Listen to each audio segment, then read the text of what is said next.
সূর্যের তাপে গুনাহগারের মাথার মগজগুলো ভাতের মারের মতো ফুটতে থাকবে।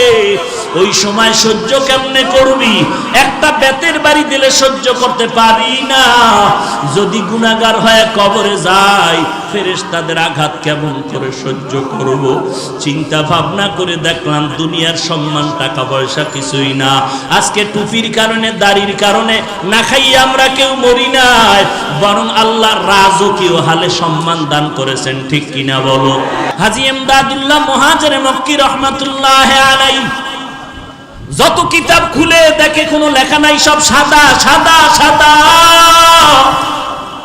আবার সামনে কিতাব খুলে সাদা, কোনো লেখা নাই।